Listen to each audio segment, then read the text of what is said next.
जय हिंद, वंदे मातरम। बहुत बहुत स्वागत है आपका परचम क्लासेस पर। मैं संदीप बंसल आपका स्वागत करता हूं। तो आज हम डिस्कस करने जा रहे हैं third session of our monthly current affair series, जिसमें 5 सेशंस होते हैं। ये तीसरा सेशन है। ऑलरेडी हमने नेशनल न्यूज, स्टेट न्यूज और डिफेंस न्यूज को कवर कर लिया है। आज हम करने जा रहे हैं international news, science and tech news और इंडेक्स न्यूज। शुरुआत करते हैं आज के सेशन की।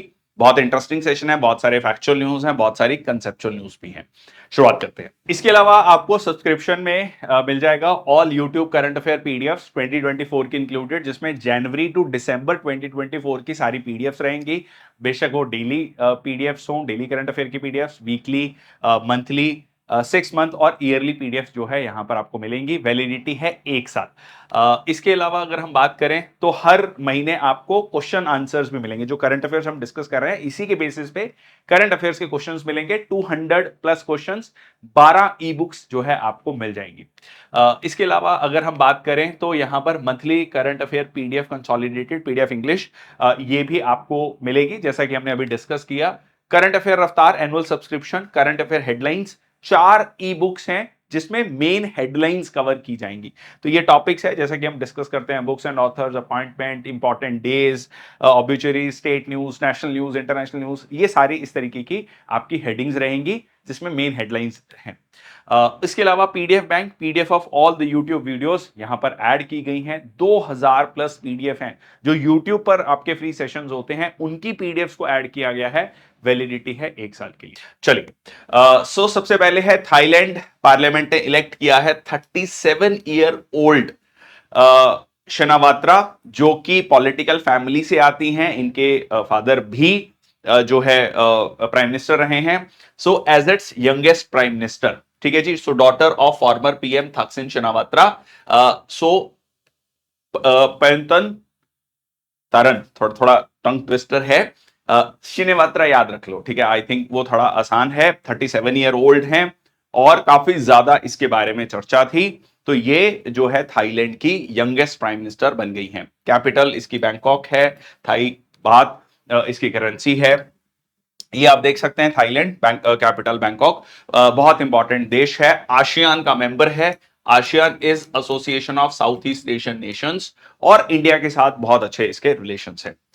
चलिए आगे चलते हैं। ईरान में जो है पहली बार एक महिला को गवर्नमेंट का सरकारी स्पोक्स पर्सन बनाया गया है। जो प्रेसिडेंट नए चुने गए हैं, मसूद पेजेश्कियन, उन्होंने अपॉइंट किया है फातिमा मोहजरानी को as the new spokesperson for the Iranian government. ये बहुत इंपॉर्टेंट है क्योंकि अगर आपको याद हो, ईरान में एक प्रोटेस्ट हुआ था महसा अमीनी को लेकर, जिसमें 22 साल की जो लड़की है उसने जो है कह लीजिए हिजाब पहनने से मना कर दिया था और उसको लेकर जो उसकी जान चली गई। बहुत ज्यादा प्रोटेस्ट हुए थे। तो ये एक कह लीजिए उस डायरेक्शन में आप इसको उस तरीके से कदम को देख सकते हैं कि कहीं ना कहीं अपनी इमेज को सुधारना चाह रहे हैं ये लोग, ठीक है जी।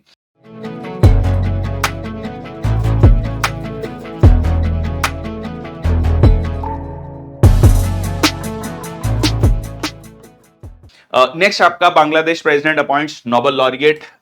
ये घटनाक्रम डेफिनेटली आप सबने सुना है, पढ़ा है इसके बारे में, क्योंकि ये बहुत ज्यादा चर्चा में था। हमारा पड़ोसी देश है।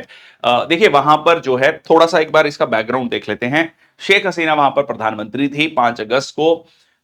इससे पहले एक्चुअली क्या होता है, अब आपको थोड़ा सा इतिहास पे जाना पड़ेगा, ब्रीफली डिस्कस करेंगे। 1947 में देश का विभाजन होता है। वेस्ट पाकिस्तान और ईस्ट पाकिस्तान बनता है। ईस्ट पाकिस्तान, ठीक है, जो कि आज के समय पर जिसको हम बांग्लादेश कहते हैं, वहां पर उर्दू भाषा जो है इंपोज की जाती है, जो कि वहां की नेटिव भाषा नहीं थी। वहां की नेटिव भाषा क्या है, बांग्ला है। और इसको लेकर जो है वहां पर प्रोटेस्ट होता है। 1970 के इलेक्शंस में जो ईस्ट बांग्लादेश है, वहां की जो पार्टी है, वहां पर जो है शेख मुजीबुर रहमान क्लियर मेजॉरिटी लेकर आते हैं, स्वीप करते हैं इलेक्शंस को, और ओवरऑल मेजॉरिटी जो है पाकिस्तान की पार्लियामेंट में उनके पास रहती है। बट उनको प्रधानमंत्री नहीं बनने दिया जाता, जिसको लेकर वहां पर प्रोटेस्ट होते हैं। और फिर जो है वहां पर पाकिस्तान आर्मी ऑपरेशंस करती है। जनरल टिक्का खान बहुत फेमस है, इसके बारे में आप स्टोरी गूगल करना, पढ़ना, ठीक है। इस सेशन में मैं डिस्कस नहीं करूंगा क्योंकि बहुत नहीं तो सेशन एक्सटेंड हो जाता है। Idea, cutting short the long story, ठीक है जी। भारत इंटरवीन करता है, मुक्ति वाहिनी को ट्रेन किया जाता है। 16 दिसंबर 1971 का वो हिस्टोरिक डे जब बांग्लादेश बनता है। वहां पर जो है पहले राष्ट्रपति बनते हैं आपका शेख मुजीबर रहमान, पर कुछ ही सालों में उनका असैसिनेशन होता है, पूरी की पूरी फैमिली को खत्म कर दिया जाता है। बट इंसिडेंटली जो उनकी बेटी है शेख हसीना, वो उस समय पर बांग्लादेश में नहीं थी, वो इंसिडेंटली भारत में थी, उनको प्रोटेक्शन मिलती है। इवेंचुअली वो वापस जाती हैं, अवामी लीग जो पार्टी है उनकी, उसको रिवाइव करती हैं, प्रधानमंत्री बनती हैं और सबसे लंबे समय तक एक महिला प्रधानमंत्री के रूप में उनका कार्यकाल रहा। अब यहां पर उन्होंने कहा कि जो उस समय पर मुक्ति योद्धास थे, मुक्ति वाहिनी में मुक्ति योद्धास थे, मतलब जिन्होंने बांग्लादेश के इंडिपेंडेंस के लिए काम किया, उनको रिजर्वेशन दिया जाएगा। अब इस पॉइंट को लेकर जो है वहां पर कह लीजिए एक बहुत बड़ा प्रोटेस्ट होता है। जो स्टूडेंट्स हैं वो सड़कों पर उतरते हैं, वो सीधा सीधा ये कहते हैं कि ये इलीगल है, ये गलत है। अब वहां के कोर्ट में ये केस जाता है, पहले उसको रोक दिया जाता है, फिर जो है वो रिजर्वेशन लाया जाता है। फाइनली 5 अगस्त कह लीजिए इसी लास्ट मंथ 5 अगस्त 2024 को वहां की आर्मी जो है बांग्लादेश के प्रधानमंत्री को अल्टीमेटम देती है। लगभग 1 घंटे का समय दिया जाता है कि आप देश छोड़ के चले जाएं। ठीक है, अब वो जैसे ही देश छोड़ के जाती हैं और उसके बाद वहां पर एक क्योस मच जाता है और उसके बाद जो है एक इंटरिम गवर्नमेंट बनाई जाती है। बांग्लादेश का कॉन्स्टिट्यूशन ये कहता है कि एक इंटरिम गवर्नमेंट बनाई जाएगी। इंटरिम गवर्नमेंट में जो उसके हेड हैं वो मोहम्मद यूनिस हैं, जो कि अपने आप में एक बहुत फेमस पर्सनैलिटी है, नोबेल लॉरिएट हैं। ग्रामीण बैंक, बहुत फेमस ग्रामीण बैंक, जो आज के समय पर हम कई बार बात करते हैं माइक्रो फाइनेंस की, तो माइक्रो फाइनेंस को जो लेके आने वाले हैं पूरी दुनिया में, वो उनका श्रेय जो है मोहम्मद यूनिस को जाता है। और माइक्रो फाइनेंस मतलब जो छोटे छोटे लोन्स देने हैं, ठीक है, जो कि एक बहुत बड़ा कारण बना बांग्लादेश में पॉवर्टी को खत्म करने के लिए या पॉवर्टी को कम करने के लिए, खत्म तो नहीं कहूंगा, कम करने के लिए। अब ये सारी कहानी में जो है 3 महीने का समय है कि 3 महीने के अंदर अंदर चुनाव होने चाहिए। ठीक है, अब दूसरी तरफ, एक तरफ अवामी लीग पार्टी है जो कि शेख हसीना की पार्टी है, और दूसरी तरफ जो है बांग्लादेश नेशनलिस्ट पार्टी है, बीएनपी। ठीक है जी। और जो बीएनपी है उसकी हेड है खालिदा जिया। ठीक है, खालिदा जिया है, और एक जमाते इस्लामी है जो कि वो वहां पर बैंड ऑर्गेनाइजेशन थी। अब वो कह लीजिए, अब अवामी लीग का कहना है कि जो बैंड ऑर्गेनाइजेशन है उनके जो कह लीजिए फॉलोअर्स थे, उन्होंने ये सारा क्योस क्रिएट किया है। अब ये आरोप प्रत्यारोप चल रहे हैं। Cutting short the long story, अभी शेख हसीना भारत में है। ठीक है जी। और वहां पर इंटरिम गवर्नमेंट बनाई गई है और इंटरिम गवर्नमेंट के हेड है मोहम्मद यूनिस। 3 महीने के अंदर चुनाव होने चाहिए एज पर देयर रूल।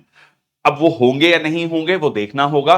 कुल मिला के ये पूरी की पूरी कहानी है। मैंने आपको थोड़ा हिस्टोरिकल बैकग्राउंड भी बता दिया और अभी क्या है, सिचुएशन क्या है, वो भी बता दिया। अच्छा, इसी बीच में वहां पर जो माइनॉरिटीज हैं, हिंदूज हैं, क्रिश्चियंस हैं, उन पर अत्याचार हो रहे हैं, ऐसी बहुत सारी न्यूज आई हैं। और ऐसी मतलब पहले ये आया कि नहीं जी ये फेक न्यूज है, फिर बाद में बहुत इस चीज को मतलब बियॉन्ड डाउट प्रूफ किया गया, बहुत अलग अलग चैनल्स में ये चीजें आई। उसको लेकर भारत ने भी इंटरवीन किया, भारत ने भी बांग्लादेश की सरकार को कहा, फिर वहां के जो इंटरिम गवर्नमेंट के हेड है मोहम्मद यूनिस, वो भी पहुंचते हैं मंदिर में। तो ये घटनाक्रम जो है पिछले लगभग 1 महीने से चल रहा है। इसमें जो भी अपडेशन होंगी फिर वो हम आगे के सेशंस में डिस्कस करेंगे। ठीक है जी। तो ये मैंने आपको लगभग लगभग पूरा जो है इसका बैकग्राउंड बता दिया है, क्रोनोलॉजिकल इवेंट्स भी बता दिए हैं। चलिए आगे चलते हैं। नेक्स्ट आपका prime minister Modi meets Poland PM Donald tusk. बहुत इंपॉर्टेंट है। पोलैंड ईस्टर्न यूरोप में आता है। किसी समय पर ये यूएसएसआर का बहुत कह लीजिए क्लोज अलाई था, पार्ट था, उसका मेंबर था। ठीक है जी। So held a delegation level meeting in Warsaw. So वहां के राष्ट्रपति से भी मिले। और पोलैंड जो है is going to host the kabaddi championship for the first time. ठीक है, ये भी इंटरेस्टिंग है। पोलैंड मतलब जल्दी दिमाग में आपके नहीं आएगा कि मतलब पोलैंड में कबड्डी। ठीक है, थोड़ा सोचने में वो लग रहा है, but yes it's there. Poland की अगर हम बात करें तो यहां पर अगर आप देखोगे, ये रहा पोलैंड। पोलैंड के साथ यूक्रेन का भी आपका जो है बॉर्डर लगता है, बेलारूस का बॉर्डर लगता है। और ये जो छोटी सी टेरिटरी है ये रशिया की टेरिटरी है, कैलिनग्राड। ठीक है, रशिया देखो, मेन रशिया यहां पर है। ठीक है, ये मेन जो आपका रशिया यहां पर है, बट यहां पर भी ये जो मैंने येलो कलर में मार्क किया है, ये छोटा सा पार्ट भी ये रशिया का ही है। उसके अलावा जो भारत के प्रधानमंत्री जो हैं वो यूक्रेन की विजिट पे भी गए, वोलोदिमीर ज़ेलेंस्की। देखो इससे पहले जो है प्रधानमंत्री मोदी गए थे रशिया, वहां पर जो है जो हाईएस्ट अवार्ड है, सिविलियन अवार्ड है, वो दिया गया था उनको। और काफी ज्यादा उसी दिन जो है नाटो की मीटिंग भी चल रही थी, NATO North Atlantic Treaty Organization, जिसमें 32 मेंबर हैं, जिसको लेकर यूएस ने बहुत क्लियरली अपनी नाराजगी भी जाहिर की कि आप इस तरीके से न्यूट्रल नहीं हो सकते। तो कहीं ना कहीं ये कहा गया कि उसी के बाद ये चीज अनाउंस की गई कि भारत के प्रधानमंत्री यूक्रेन भी जाएंगे। तो एक काइंड ऑफ बैलेंसिंग एक्ट आप इसको देख सकते हैं। और first by any Indian prime minister since establishing diplomatic relations with Ukraine in 1992। तो आप ये सोच के चलिए कि यूक्रेन जो कि यूएसएसआर का पार्ट था, यूक्रेन बनने के बाद पिछले 42 सालों में पहली बार कोई प्रधानमंत्री वहां पर गए हैं। ये गए हैं, स्पेशल ट्रेन है रेल फोर्स वन, ये एक छोटा सा फैक्ट है, इंपॉर्टेंट हो सकता है।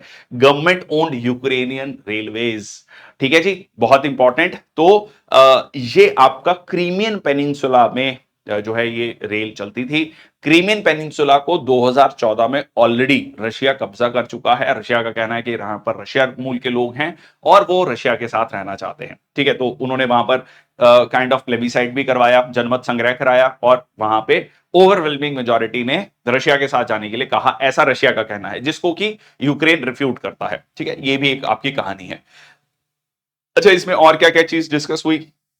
एग्रीकल्चर और food industry, medical product regulation, ठीक है, ह्यूमैनिटेरियन ग्रांट असिस्टेंस की बात हुई, कल्चरल कॉपरेशन की बात हुई, कैपिटल क्या है, कीव है, ठीक है जी, और करेंसी क्या है, ठीक है। वैसे नाम थोड़ा सा ना हरियाणा जैसा लग रहा है, ठीक है। सो हर मतलब अगेन टंग ट्विस्टर है, याद कर लेना, हरियाणा जैसा नाम है, ठीक है। पेपर में पूछेगा, अगर काइंड ऑफ किसी एग्जाम में match the following type of question पूछा जाता है तो याद रखना, ठीक है, हरियाणा। सो यहां पर प्रधानमंत्री मोदी ने जो है उन्होंने भारत हेल्थ इनिशिएटिव फॉर सहयोग हित एंड मैत्री भीष्म क्यूब्स। अच्छा, अब ये भीष्म क्यूब के बारे में अभी कल और परसों के सेशन में हमने डिस्कस किया था, इफ यू रिमेंबर, ठीक है। ये भीष्म क्यूब्स क्या है, ये देखो, ठीक है, ये इस तरीके के कह लीजिए मोबाइल हॉस्पिटल, किसी भी जगह पर आप इसको ले जाइए, पूरा का पूरा हॉस्पिटल जो है, छोटा एक वर्किंग हॉस्पिटल आप वहां पर तैयार कर सकते हैं। So it's a part of project Aarogya Maitri aimed at supplying crucial medical sources to developing countries, ठीक है जी। वर्ल्ड फर्स्ट पोर्टेबल आरोग्य मैत्री क्यूब। और इसमें क्या है, इसमें मेडिसिन हैं, इक्विपमेंट है for the first line of care, और इसमें सर्जिकल इक्विपमेंट भी होंगे, बेसिक ऑपरेशन रूम भी है। मतलब एक बेसिक छोटा सा हॉस्पिटल आप किसी भी जगह पर इसको क्रिएट कर सकते हैं, मतलब मोबाइल हॉस्पिटल है, मोबिलिटी है, मूवमेंट में है। नेक्स्ट है Pakistan invites prime minister Modi to attend SCO meeting in Islamabad in October. तो शंघाई कॉपरेशन ऑर्गेनाइजेशन, जिसका मेंबर भारत भी है और पाकिस्तान भी है, और इसकी अध्यक्षता जो है अब पाकिस्तान के पास है। पाकिस्तान ने इनवाइट किया है प्रधानमंत्री मोदी को। अभी तक इंडियन गवर्नमेंट के द्वारा कोई ऑफिशियल कंफर्मेशन नहीं आई है कि क्या भारत के प्रधानमंत्री पाकिस्तान जाएंगे या नहीं जाएंगे, ये देखने वाला होगा। बट यहां पर एक इनविटेशन भेजा गया है, ठीक है। शंघाई कॉपरेशन ऑर्गेनाइजेशन की बात करें तो पहले शंघाई 5 था, जिसमें कजाकिस्तान, चाइना, किर्गिस्तान, रशिया और तजाकिस्तान थे। मतलब कह लो कि रशिया, चाइना और रशिया जो है, जो एक समय पर यूएसएसआर का पार्ट हुआ करते थे। फिर इसमें इन्होंने उज्बेकिस्तान को ऐड किया। फिर इवेंचुअली 2017 में इंडिया और पाकिस्तान इसमें ऐड हुए। 23 में ईरान, और बेलारूस 24 में ऐड हुआ। Belarus is like very close to Russia, ठीक है। मैं हमेशा बोलता हूं रूस से याद रखना रशिया, रशिया 2.0 ही है ये, ठीक है। लुकाशेंको है यहाँ के राष्ट्रपति। तो ये जो है ये फुल मेंबर एससीओ के बन गए हैं। इसकी एक ट्रिक भी मैंने एक शॉर्ट्स में डिस्कस की थी, ठीक है। I pick Turkmenistan, Turkmenistan. अब तुर्कमेनिस्तान में तुर्क नहीं है, ठीक है, तुर्कमेनिस्तान नहीं है। तो आई से हो गया इंडिया, ठीक है जी, पी से पाकिस्तान, आई से ईरान, सी से चाइना, के से कजाकिस्तान, ठीक है, तजाकिस्तान। इस तरीके से आपका ये आप ट्रिक है, इसको देखिएगा और आपको सारे के सारे मेंबर्स मिल जाएंगे। इसमें बेलारूस भी ऐड हो गया है अब, ठीक है। तो आई पिक तुर्क, तुर्कमेनिस्तान, बैलून, बॉल, कुछ भी आप उसको ऐड कर सकते हैं। चलिए आगे चलते हैं। हाँ, इसका सेक्रेटेरिएट बीजिंग में है। नेक्स्ट आपका भारत की राष्ट्रपति जो है पहुंची हैं फिजी। फिजी एक छोटे छोटे आइलैंड्स का एक ग्रुप है, यहां पर आप देख सकते हैं, ठीक है जी। पैसिफिक ओशन में, पैसिफिक ओशन में ऑस्ट्रेलिया के ईस्ट में, ठीक है जी, ऑस्ट्रेलिया के ईस्ट में। और मूल रूप से बहुत सारे भारतीय लोग रहते हैं, मतलब ये किसी समय पर यूके की कॉलोनी था, तो बहुत सारे इंडियंस को, ठीक है, खासकर जो लेबरर्स हैं उनको ले जाया गया था, ठीक है, यहां पर फिजी में। और इसीलिए आपको यहां पर एक काफी इंडियन कल्चर भी देखने को मिलता है। First ever trip by the president of India to Fiji and will hold the bilateral meetings, जो भी बायलेटरल मीटिंग्स होगी प्रेसिडेंट ऑफ फिजी के साथ। एंड इसके अलावा जो है Gandhi memorial college, Shri Shiva Subramanya Swami temple जो है वहां पर भी वो जाएंगी। इसके अलावा जो राष्ट्रपति द्रौपदी मुर्मू हैं पहुंची हैं न्यूजीलैंड इंटरनेशनल, मतलब न्यूजीलैंड पहुंची हैं, न्यूजीलैंड इंटरनेशनल एजुकेशन कॉन्फ्रेंस में को भी वो एड्रेस करने जा रही हैं। इसके अलावा जो है वो देखो, एक विजिट जब होती है ना तो 2-3 देशों की विजिट होती है। अब आप कहेंगे कि मतलब ये घूमने फिरने के लिए नहीं होती है, ठीक है, ये it is for strategic purposes, बहुत सारी चीजें यहां पर डिस्कस होती हैं, ठीक है। और embarks on a state visit to Timor Leste. So united, ये करेंसी है मेन। इसमें इंपॉर्टेंट क्या है कि ये जो छोटा सा देश है, यहां पर आप देख लीजिए, ठीक है, इंडोनेशिया का ये जो आइलैंड है, ये ईस्ट तिमोर, ठीक है। और ये जो है conferred the grand collar of the order, जो हाईएस्ट सिविलियन अवार्ड है वहां का, वो भारत के राष्ट्रपति द्रौपदी मुर्मू को उनको दिया जाएगा, ठीक है जी। नेक्स्ट आपका external affairs minister doctor S Jaishankar inaugurates ado reclamation and शोर प्रोटेक्शन प्रोजेक्ट्स इन मालदीव्स। अगर आपको याद हो, इसी साल जनवरी, फरवरी और मार्च, ये शुरू के जो 3 महीने थे, इसमें मालदीव्स के साथ जो हमारे रिलेशंस थे वो बहुत ज्यादा खराब हो गए थे, मतलब लिटरली सेंस में कहें तो बिल्कुल आमने सामने खड़े थे, ठीक है। और जो वहां के प्रेसिडेंट हैं मोहम्मद म्यूजू, उनका तो कैंपेन, लास्ट ईयर वो इलेक्शन जीते थे, उनका कैंपेन ही इंडिया आउट कैंपेन था, ठीक है, मतलब कैंपेन का एक बहुत बड़ा हिस्सा था वो इंडिया आउट कैंपेन। एनीवेज, अब जब ये सरकार रिपीट हुई है, अब देख रहे हैं कि थोड़ा थोड़ा जो है रिलेशंस में सुधार हो रहा है। अभी रिसेंटली जो हमारे विदेश मंत्री है वो मालदीव जाते हैं और कई सारी चीजें जो है वहां पर डिस्कस होती हैं, ठीक है। मतलब उन्होंने भी अपनी जो है टोन को थोड़ा लोअर किया है, जो मालदीव के राष्ट्रपति हैं। So ambitious programme of $80 million reclamation of tourism development purposes. So ये ओवरऑल ग्रोथ होगा रीजन के लिए, ब्रिंगिंग इन बेटर अपॉर्चुनिटीज, ठीक है, एम्प्लॉयमेंट और एंटरप्रेन्योरशिप बढ़ेगा, ट्रेड बढ़ेगा। तो ये एक अटॉल है, अड्डू अटॉल, ठीक है, अड्डू अटॉल। और ये जो है आपका कहां पर है, मालदीव्स में, ठीक है जी, क्लियर। चलो नेक्स्ट है आपका India approves additional 251 megawatt power export from Nepal. Nepal से जो हाइड्रो पावर प्रोजेक्ट्स हैं वहां से हम क्या कर रहे हैं, पावर को इंपोर्ट कर रहे हैं। So approved an additional 251 megawatt of power exports from 12 hydro power projects in Nepal and total approved export from Nepal to India जो है वो इंक्रीज हुआ है 690 मेगावाट से 941। देखो सिंपल, अगर cutting short the long story, के नेपाल में हाइड्रो इलेक्ट्रिक पावर का बहुत स्कोप है, उनके पास सरप्लस एनर्जी है, वो भारत को दे सकता है, भारत को एनर्जी की बहुत रिक्वायरमेंट है, दोनों विन विन सिचुएशन है। इससे वहां पे एम्प्लॉयमेंट जनरेशन होगा, इंडिया के साथ नेपाल के रिलेशंस इंप्रूव होंगे, इंडिया नेपाल को जो है इसी तरीके से पैसा भी देगा। तो एक दोनों देशों के लिए एक विन विन सिचुएशन। और रिसेंटली जिस तरीके से चाइना का रोल बढ़ा है नेपाल में, तो उसको भी कहीं ना कहीं हम काउंटर कर पाएंगे। So Nepal became a net exporter of electricity, generating this much billion in revenue last fiscal. So Nepali rupees में वो लगभग, अगर मैं इसको देखूं तो 100 करोड़, तो 1693 नेपाली 1693 करोड़, 1693 करोड़, ठीक है, जो है इतने नेपाली रुपीस जो है वो इलेक्ट्रिसिटी को से वो कमा रहे हैं, ठीक है, एक्सपोर्ट करके। नेक्स्ट आपका India and Maldives renew MOU for training 1000 civil service officers. जो मैंने आपको कहा कि रिसेंटली मालदीव्स के साथ अपने अपने रिलेशंस को सुधारा है। Memorandum of understanding to bolster the training of Maldivian civil servants. So renewed MOU spanning from 24 to 29 तक, जिसमें कि 1000 सिविल सर्वेंट्स को वहां के मालदीव्स के वो इंडिया में ट्रेन किया जाएगा। नेक्स्ट आपका chief justice of India and Seychelles inaugurated international conference on law and technology in Kerala.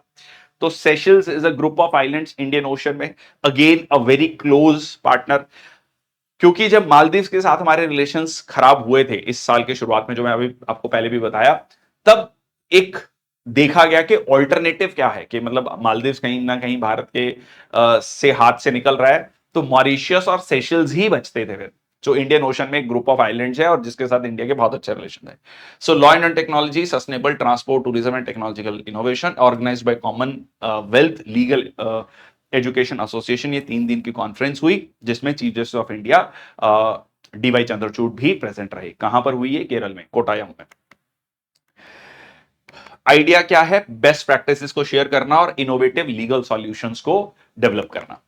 Next आपका second India Singapore ministerial round table conference set for Monday in Singapore. देखो बहुत सारी डिस्कशंस हुई यहां पर, जो हमारे वाणिज्य मंत्री हैं पीयूष गोयल और वित्त मंत्री हैं श्रीमती निर्मला सीतारमन, ये सब पार्टिसिपेट करते हैं। बट सिंगापुर के साथ ये इंपॉर्टेंट क्यों हो जाता है?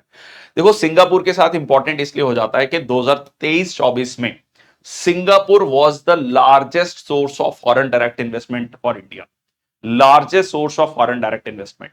उसके अलावा अगर बायलेटरल ट्रेड में देखें तो सिंगापुर जो है इंडिया के साथ 6th largest global trade partner है, ठीक है, जो कि अगर हम आसियान जिसमें 10 देश आते हैं, आसियान में जिसमें 10 देश आते हैं, उनमें टोटल जो हमारा ट्रेड होता है उसका 29% ट्रेड, मतलब लगभग लगभग 30% ट्रेड जो है सिर्फ सिंगापुर के साथ होता है हमारा।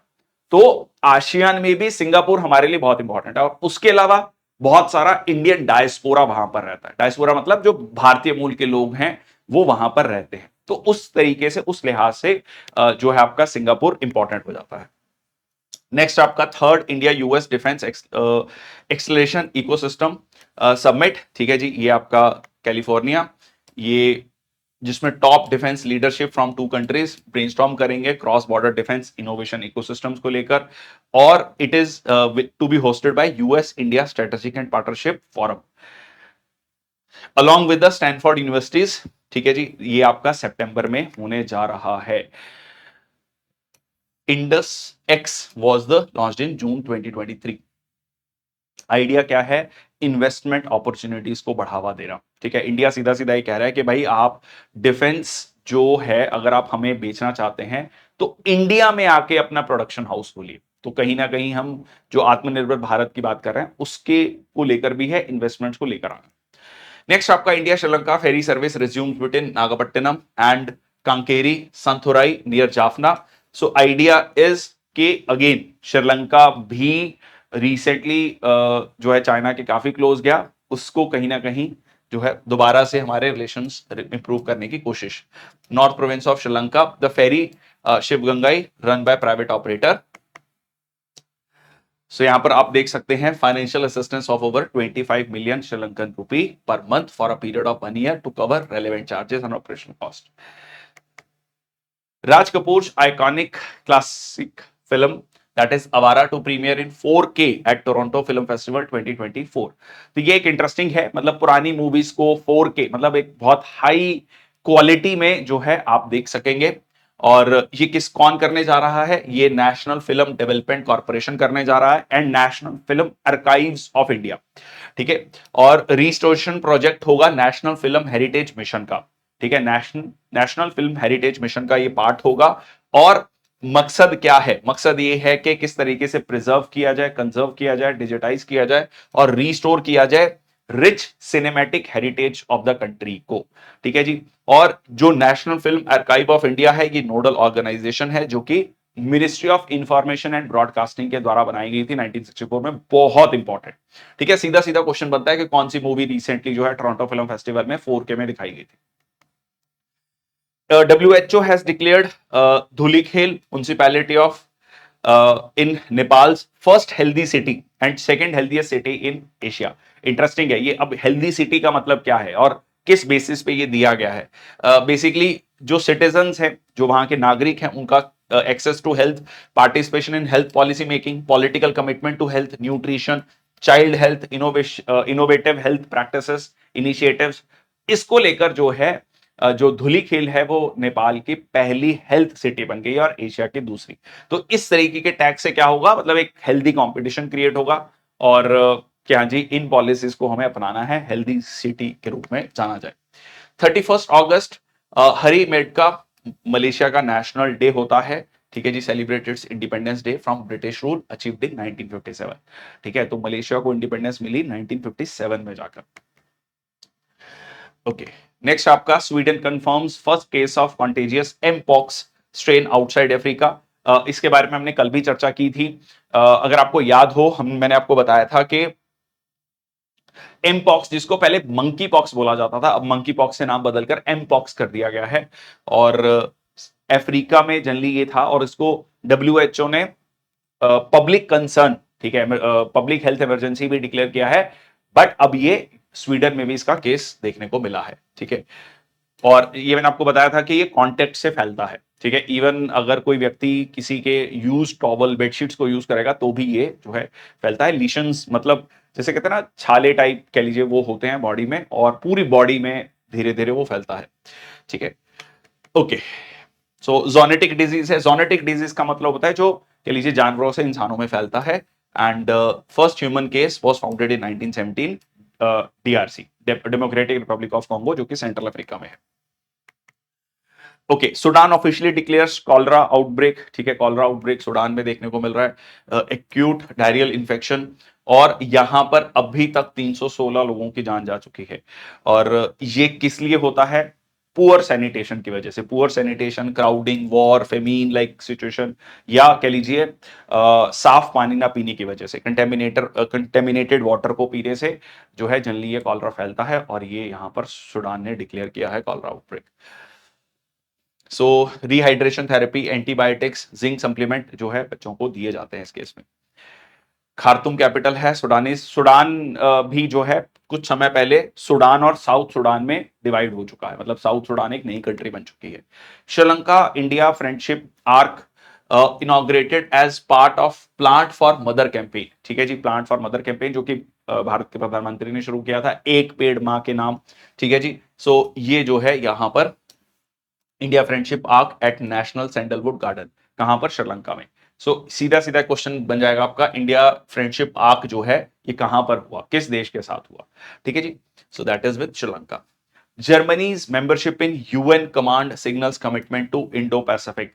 तो जर्मनी भी इसका पार्ट बनने जा रहा है, 18th मेंबर स्टेट, ठीक है। US led command in South Korea, becoming 18th nation that helps police the heavily fortified border with north Korea, ठीक है। तो ये एक मतलब दोबारा से कह लीजिए काइंड ऑफ, मतलब कहें तो किलेबंदी, ठीक है, कोल्ड वॉर, ठीक है। जो अब कोल्ड वॉर जो है, इसको कोल्ड वॉर कहना सही नहीं होगा क्योंकि ऑफिशियल नहीं है, बट कई लोग कह भी रहे हैं इसको, ठीक है। कुछ एक्सपर्ट्स इसको ये भी कह रहे हैं क्योंकि पहले यूएसएसआर और यूएसए था, अब यूएसए और चाइना है, ठीक है।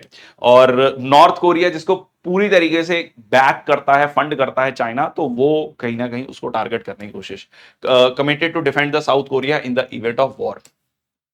It is led by commander of US military station in South Korea. Okay, Turkey blocks Instagram amid censorship row. क्यों किया है तुर्की ने ब्लॉक इसको? क्योंकि जो है वहां पर अभी अगर आपको याद हो, हमास का जो लीडर है, ठीक है, उसको जो इजराइल ने मारा, ठीक है, क्योंकि वो ईरान के राष्ट्रपति का जो ओथ टेकिंग सेरेमनी था उसमें गए हुए थे, और वहां पर जो है उसको ही वाज किल्ड। एंड इस इसको लेकर जो है इंस्टाग्राम ने क्या किया था, जो जो भी पोस्ट थी उसको रिमूव करना शुरू कर दिया, death of the Hamas leader Ismail Haniyeh. और इसको लेकर तुर्की ने इंस्टाग्राम को बैन कर दिया। 8.5 करोड़ की पॉपुलेशन है, तो वहां से अब तुर्की सॉरी इंस्टाग्राम बैन हो चुका है। World's oldest calendar discovered in तुर्की।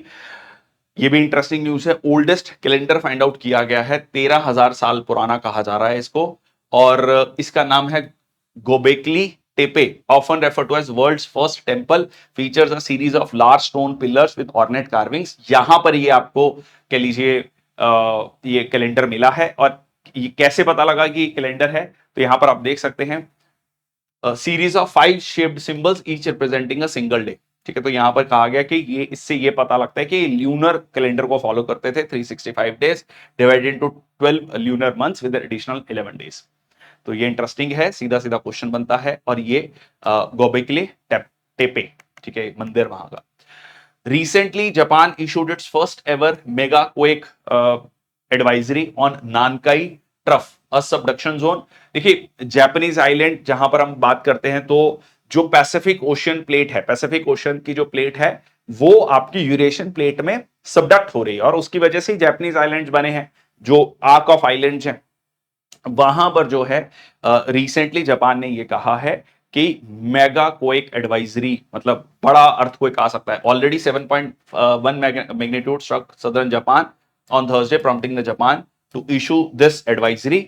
इसका मतलब ये नहीं है कि अर्थक्वेक आएगा ही आएगा, मतलब ठीक है, जरूरी नहीं है, बट हाँ अगर होगा तो काफी खतरनाक अर्थक्वेक आ सकता है। ठीक है जी, ये देख लीजिए आपका ये जो है आपका पैसिफिक प्लेट, ये आपका जो फिलीपींस प्लेट है।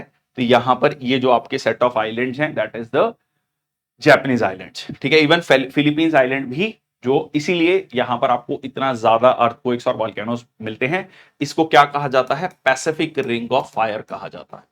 ठीक है, पैसिफिक रिंग ऑफ फायर कहा जाता है। दुनिया के अराउंड 70% अर्थक्वेक्स एंड वॉल्केनोस यहीं पर आपको देखने को मिलते हैं।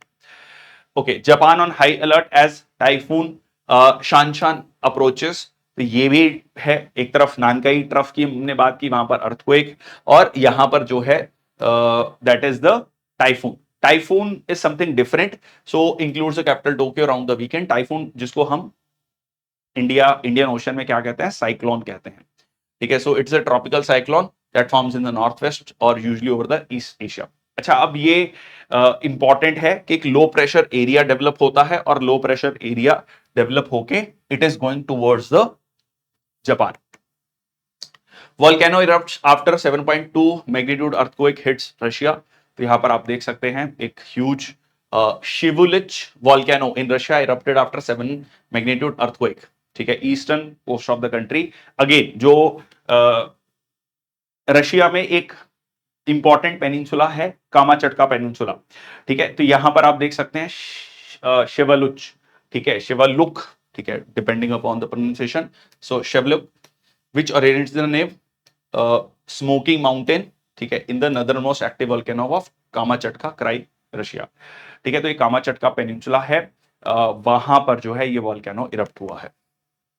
Iceland volcano erupt spewing lava fountains from this peninsula.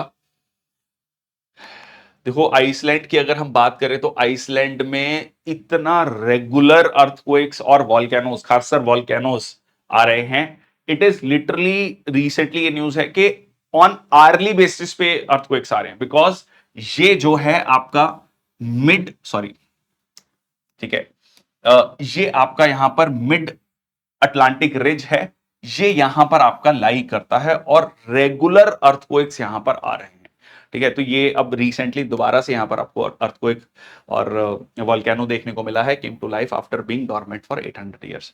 अच्छा, एक चीज और, जब मैं ये अर्थक्वेक और वोल्केनो को इंटरचेंजेबली यूज कर रहा हूं, तो अगर अर्थक्वेक आएगा तो जरूरी नहीं है कि वॉल्केनो आए, बट जनरली अगर वॉल्केनो आएगा तो अर्थक्वेक आता है, क्योंकि एक there was a small vent जहां से आपका लावा निकल रहा है, तो वो हमेशा एक प्रेशर के साथ निकलेगा और आसपास के एरियाज में वाइब्रेशंस क्रिएट करेगा। सो जो that vibrations being created, that is what we call the earthquake. ठीक है, उसको हम अर्थक्वेक कहते हैं। अर्थक्वेक, भूकंप, जब कंपन पैदा होती है धरती में। ठीक है जी, चलो आगे चलते हैं। बड़ी न्यूज, ठीक है, आप आपने एक न्यूज और सुनी होगी अभी कुछ दिनों में पिछले, कि टेलीग्राम बंद हो रहा है जी। ठीक है, ठीक है, कि व्हाट्सएप चैनल बनाओ, टेलीग्राम चैनल बंद हो जाएगा।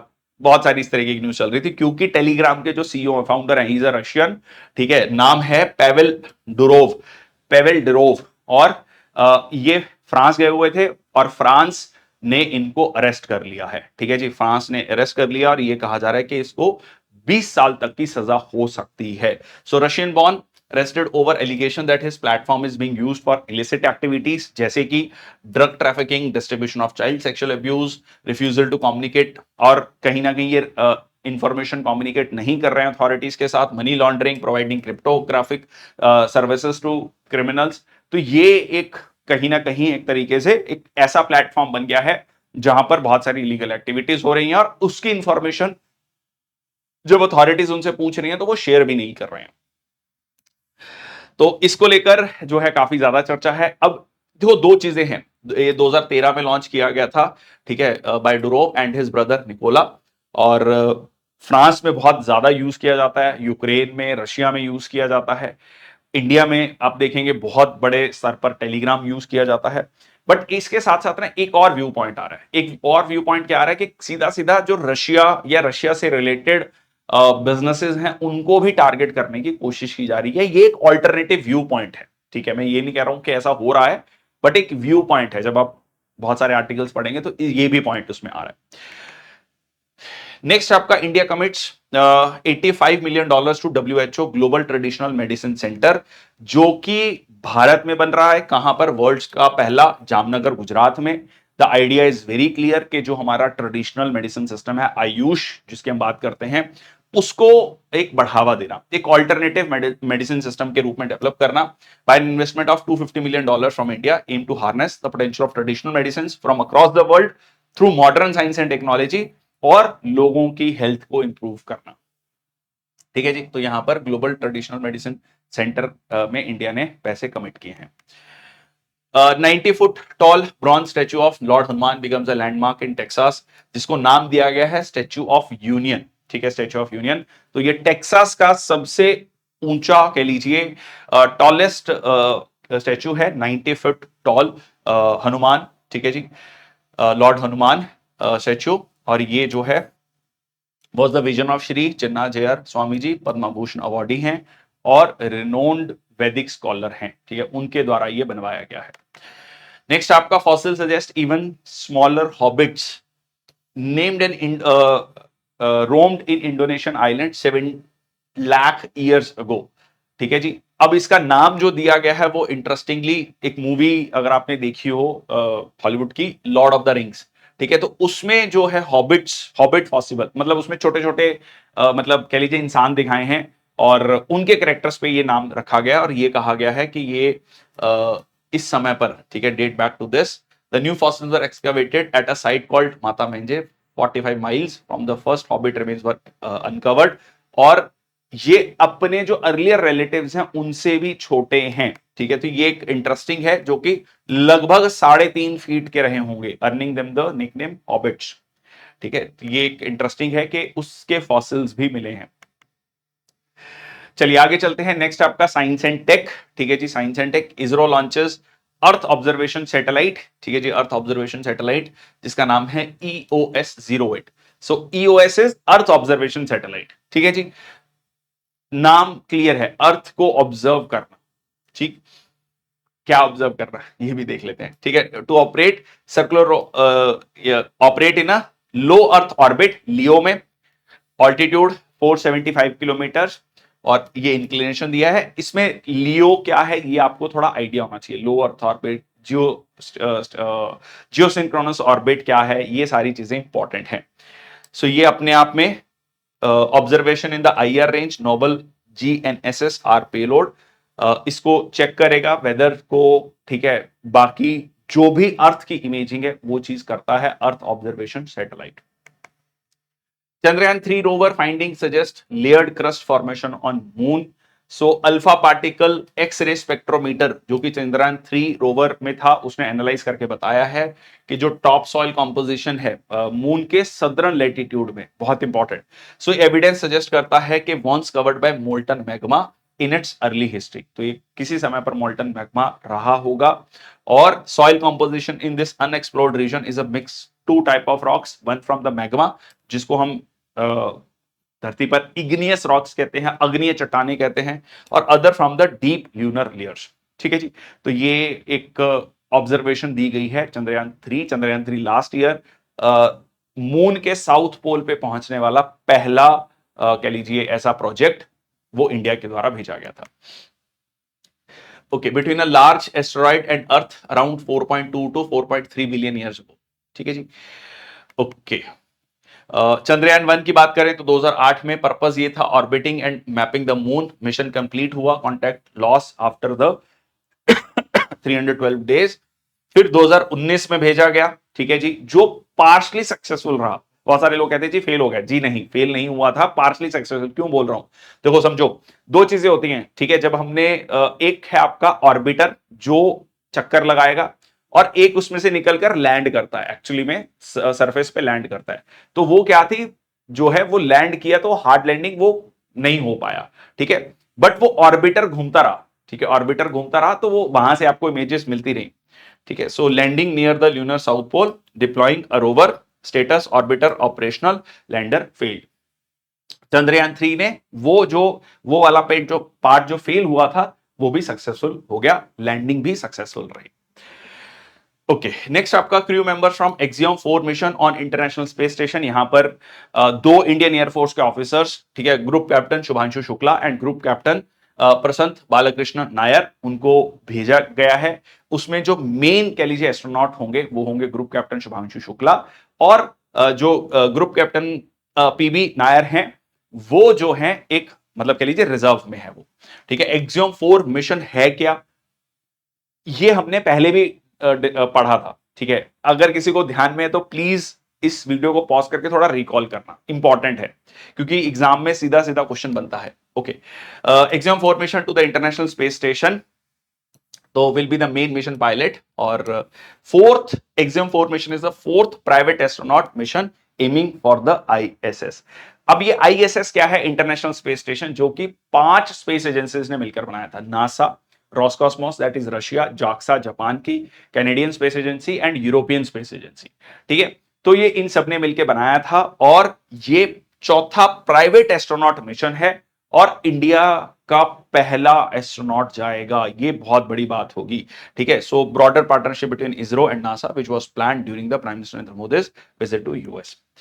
Okay, know about India's first reusable hybrid rocket, ठीक है जी, इंडिया का पहला रीयूजेबल हाइब्रिड रॉकेट जो कि डेवलप किया गया है तमिलनाडु बेस्ड स्टार्टअप के द्वारा, space zone India with Martin group from in Chennai. The rocket carrying 3 CUBE satellites, 15 pico satellites, launch किया गया into suborbital trajectory using a mobile launcher. अब ये भी इंपॉर्टेंट है क्योंकि इंडिया के स्पेस स्टार्टअप्स धीरे धीरे ग्रो कर रहे हैं, ठीक है। So that is also very very important. Okay, the mission Rhumi led by Anand Megalingam, founder of the space zone under the mentorship of Dr. Mailswamy Annadurai, former director of ISRO Satellite Center। इसके advantages क्या है, it combines the advantages of both liquid and solid fuel propellant system, ताकि उसकी efficiency को improve किया जाए और operation cost को कम किया जाए, ठीक है जी, रीयूज कर सकते हैं। नेक्स्ट आपका JUICE mission set to break records with the lunar earth fly bye. देखिए जूस मिशन के बारे में सबसे पहले समझ लो, जूस तो कोई जूस नहीं निकालना है, ठीक है, जुपिटर आईसी मून्स एक्सप्लोरर, ठीक है, तो वहां से शॉर्ट फॉर्म हो जाता है। तो अब अच्छा, जुपिटर के जो बहुत फेमस मून्स, मून्स मतलब वहां के नेचुरल सैटेलाइट, ठीक है, उपग्रह जो कि जुपिटर के इर्द गिर्द चक्कर लगा रहे हैं, तो लो यूरोपा गैनीमीड। गैनीमीड के बारे में बात करें तो largest moon in the solar system, सीधा सीधा फैक्ट है, बहुत जगह पूछा गया है ये, ठीक है, largest than the Pluto and Mercury. और ये जो है आपका इसको स्टडी करेगा। अच्छा, अब न्यूज क्या है, ये तो पहले भेजा जा चुका है, अब इसमें न्यूज क्या है, इसमें ये न्यूज है कि first time spacecraft will use 2 objects जिसमें कि to carry out a gravity assist manoeuvre, earth और मून को यूज करके, ठीक है। It will also attempt lunar earth fly by, ठीक है, will use both moon and earth to help change the spacecraft speed and direction.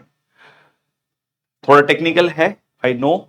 अभी आप मोटा मोटा ये समझो कि जूस मिशन है जो कि आपका भेजा गया है कहां के लिए, जुपिटर के नेचुरल सैटेलाइट्स मून्स लो यूरोपा गैनीमीड को स्टडी करने के लिए, ठीक है जी। ओके, ये बाकी स्पेस मिशंस हैं, ये पूरी की पूरी लिस्ट बहुत बहुत बहुत इंपॉर्टेंट है, तो इसको आपने पूरा डिटेल में पढ़ना है, ठीक है। इसमें हमने लाइक बीच बीच में जब सेशंस हमारे होते हैं तो हम डिस्कस करते हैं, गगनयान हमने डिस्कस किया, ठीक है, चंद्रयान हमने डिस्कस किया, आर्टेमिस हमने मिशन डिस्कस किया हुआ है, तो जेम्स वेब टेलीस्कोप हमने डिस्कस किया हुआ है, तो ये पूरी की पूरी लिस्ट है, तो आपको एक जगह सारी चीजें मिल जाएंगी। Huge underground reservoir of liquid water on Mars, seismic data indicates, तो massive reservoir liquid water equal to an ocean is found hiding under Mars, ठीक है जी। तो एक मैसिव रिजर्वायर आपको मिला है of liquid water equal to an ocean, Mars के अंदर जो है छुपा हुआ। अच्छा, कब से बात चल रही है मार्स को, पहली बात तो बोला जाता है रेड प्लेनेट, अच्छा, मार्स के बारे में एक और चीज कही जाती है कि वहां पर पानी अगर मिल गया तो कल को, जैसे एलन मस्क भाई साहब कहते रहते हैं कि जी मैं मार्स पे बहुत सारे लोगों को ले जाऊंगा, पीछे उन्होंने एक बड़ी अजीब स्टेटमेंट दी थी कि दुनिया की पॉपुलेशन बहुत ज्यादा ग्रो नहीं कर रही है, थोड़ा और ग्रो करनी चाहिए, तभी तो लोग होंगे सफिशिएंट जो मार्स पे ले जाए जाएंगे। ठीक है, एक्चुअली उन्होंने ये बात कही थी। तो ये जो है, ये मतलब एक बहुत बड़ी जानकारी है, मतलब अगर ये स्टेब्लिश हो जाता है बियॉन्ड डाउट कि वहां पर पानी है, और उनका ये कहना है कि पानी ही नहीं है, मतलब इतना पानी है कि पूरा का पूरा ओशन फिल हो सकता है, मतलब पूरा एक कहते हैं ना महासागर बन सकता है। So that becomes very big news. ठीक है, तो ये फ्यूचर में जो मार्स पर कह लीजिए मैन्ड मिशन भेजने की कोशिश की जा रही है, या प्लानिंग है, उसमें काफी बड़ा कह लीजिए एक फैक्टर होगा अगर वहां पर पानी मिलता है। ठीक है जी, ओके। नेक्स्ट आपका minister of external affairs NSIL sign MOU to grant assistance for the launch of Munal satellites. So commercial arm New Space India Limited, ये बहुत इंपॉर्टेंट है। कमर्शियल आर्म कौन सी है? New Space India Limited, ISRO की। और इन्होंने कहा है कि हम नेपाल बिल्ट म्यूनल सैटेलाइट भेजेंगे, तो कहीं ना कहीं मतलब एक एक हमारा पड़ोसी देश है, उसको भी हेल्प करने की कोशिश की जा रही है, to build a vegetation density database of the earth surface. 3 Indian Ocean structures named Ashoka, Chandragupta and Kalpataru. ठीक है, तो इंटरेस्टिंग है। ठीक है, तो यहां पर जो कह लीजिए सी माउंट, ठीक है, सी माउंट रिज फाइंड आउट किए गए हैं रशियन सी वेसल के थ्रू 2012 में, 20 में, 12 में। ठीक है, ये यहां पर इंडिया के कह लीजिए पर्सनालिटीज हैं, या इंडियन नेम्स जो हैं यहां पर रखे गए हैं। Astronomers develop new method to predict solar cycle amplitude. तो यहां पर आप देख सकते हैं इंडियन इंस्टीट्यूट ऑफ एस्ट्रोफिजिक्स ने कहा है कि width of super granular cells on the solar surface during the minimum year of solar cycle related to the number of sun spots. देखो सन स्पॉट्स क्या होते हैं? Sun spots basically dark spots होते हैं। जब सन में डार्क स्पॉट्स बढ़ जाते हैं तो जो एनर्जी आती है, सोलर विंड्स आती हैं, वो कम हो जाती हैं। जब सन स्पॉट्स कम होते हैं, पोलर पैचेस है बेसिकली, वो कम होंगे तो ज्यादा एनर्जी आएगी। ठीक है, तो ये देखा गया, मतलब ये देखा गया कि ऐसा क्यों हो रहा है कि जो सन से एनर्जी आ रही है वो वेरिएशन क्यों होती है, तो वो सन स्पॉट्स की वजह से होती है। ठीक है, seen during the subsequent solar मतलब, तो इसको स्टडी करने की यहां पर बात चल रही है। New method to predict solar cycle amplitude, मतलब वो जो मैं एम्पलीट्यूड मतलब ऊपर नीचे हो रहा है चीजें। So astronomers have discovered a new correlation 100 years of solar data from this particular solar observatory। चलो आगे चलते हैं। अगस्त 19 2024 रेयर सुपर मून, ठीक है, रेयर सुपर मून जो है मिला। अच्छा, ये एक और चीज, यहां पर जो सुपर ब्लू मून कहा जा रहा है, इसका मतलब ये नहीं है कि ब्लू कलर है, सबसे पहले तो ये ध्यान रखना। ठीक है, ये मेन बात है। ठीक है, blue moon has nothing to do with the actual colour of the moon. ठीक है, अब ये क्या होता है? देखो, सुपर मून होता है जब full moon is at the closest पेरिजी। इसको याद रखना, दो टर्म आती हैं, एक पेरिजी और एक आती है एपोजी। एपोजी, इसको मैं हमेशा बोलता हूं पी से पास, पी से पेरी। ठीक है, पी से पास, पास मतलब जो सबसे नजदीक है। इलिप्टिकल ऑर्बिट है, सर्कुलर ऑर्बिट नहीं है। तो एक ऐसा पॉइंट होगा जब कह लीजिए चांद धरती का चक्कर लगा रहा है, एक ऐसा पॉइंट होगा उस पूरे के पूरे चक्कर पे जब वो नियरेस्ट है धरती से, और एक ऐसा पॉइंट होगा जब वो फारदेस्ट है। जब नियरेस्ट होता है तो उसको पेरिजी बोलते हैं, जब फारदेस्ट होता है तो उसको एपोजी बोलते हैं। सिमिलरली धरती चक्कर लगा रही है सूरज का, जब धरती सबसे नजदीक होती है, जनरली ये कब होता है? 3 जनवरी के लगभग में, तो उसको बोलते हैं पेरीहिलियन। और जब सबसे दूर होता है, जो लगभग होता है 4 जुलाई को, उसको बोलते हैं एपीहिलियन। तो पेरी से याद रखना, पी से पेरी, पी से पास। ठीक है जी, तो यहां पर जो है जो Raksha Bandhan celebrated on Purnima in the month of Shravan is marked by the sighting of super blue. ठीक है, तो वहां पर आपको सुपर ब्लू मून दिखता है, क्लियर दिखेगा ना, नजदीक में है। तो आप खुद सोचो कि जब जब नजदीक में होगा तो क्या होगा, आपको जो है moon is closer, it looks about 14% bigger, 30% brighter than it further away. ठीक है, तो 30% ब्राइटर दिखता है और 14% बड़ा दिखता है। ठीक है जी, चलिए, तो ये हो गया आपका पेरिजी एंड एपोजी। देखो, पेरिजी है तो दोनों के बीच में डिस्टेंस है 3,56,500 किलोमीटर, और जब सबसे दूर है तो 4 लाख, तो लगभग लगभग 50,000 किलोमीटर का है। एवरेज ये कहा जाता है लगभग 3,84,000 किलोमीटर। ठीक है जी, चलो आगे चलते हैं। नेक्स्ट आपका NASA plans to return stranded astronauts from space next year. अब यहाँ पर भारतीय मूल की जो है सुनीता विलियम्स भी हैं, और वो लिटरली कहते हैं ना इंटरनेशनल स्पेस स्टेशन में अटक गए हैं। ठीक है, ठीक है, लिटरल सेंस में हम कहें तो they flew to this aboard a Boeing Starliner capsule will only be returning to Earth in Feb 2025। ठीक है जी, तो ये Feb 2025 में आने जा रहे हैं। Announce that it awarded a contract to SpaceX and Boeing to fly astronauts to the International Space Station. India का पहला India first tagging of horseshoe crabs kicked off by the Zoological Survey of India. So अगले 3 साल में उड़ीसा के साथ मिलकर जो है, ये देखिए ये है इस तरीके का, ये हॉर्स शू शेप्ड टाइप जो है, ठीक है। तो इसको जो क्रैब है इसको टैग किया जाएगा। टैग करने का मकसद क्या है, इसको प्रोटेक्ट करना। ठीक है, कहां कहां पर है, कितनी कितनी पॉपुलेशन है, तो उसको उसके बारे में जानकारी ली जाएगी। One of the oldest living creatures on earth and a valuable species medicinally. Next आपका, this bird species was extinct in Europe, it is back, humans must help it migrate. So ये है बाल्ट इबिस बर्ड स्पीशीज है जो कि एक बार extinct हो चुके थे। एक्सटिंक्ट का मतलब खत्म हो चुकी थी, अब दोबारा से कम बैक किया है। Hunted essentially to extinction by 17th century, was revived by breeding and जो है rewilding efforts over the last 2 decades from 0 to almost 300। सो ये फीट बहुत इंपॉर्टेंट है। क्रिटिकली इंडेंजर्ड क्लासिफिकेशन जो है टू इंडेंजर्ड क्लासिफिकेशन में आ गया है, मतलब इंप्रूव हुआ है। तो जनरली हम अभी तक तो ये सुनते आ रहे थे कि जी वल्नरेबल में चला गया है, जी इंडेंजर्ड में चला गया, क्रिटिकली इंडेंजर्ड में चला गया है। तो अब ये सिचुएशन इंप्रूव हुई है। Okay, new plant species Ceropegia shivrayiana discovered at Vishalgad. तो नाम से थोड़ा सा आप आइडिया लगा सकते हैं। The name this honours Chhatrapati Shivaji Maharaj, reflecting the region's cultural heritage. और ये विशालगढ़ विलेज कोल्हापुर डिस्ट्रिक्ट महाराष्ट्र में है, और ये बनाया गया था 1058 में शिलहारा किंग मारसिंह के द्वारा, इनिशियली नोन एज खिलगिल। ठीक है, तो यहां पर आपको एक नई प्लांट स्पीशीज, यहां पर आप देख सकते हैं फोटो, ये प्लांट स्पीशीज यहां पर मिली है। देखो इंडिया से रिलेटेड जो स्पीशीज है ना वो थोड़ी सी इंपॉर्टेंट हो जाती है। ठीक है, अदरवाइज दुनिया भर में बहुत सारी चीजें हो रही हैं, बट थोड़ा ये वाली जो न्यूज है थोड़ा सा टेक्निकल है, बट इंडिया स्पेसिफिक इंपॉर्टेंट है।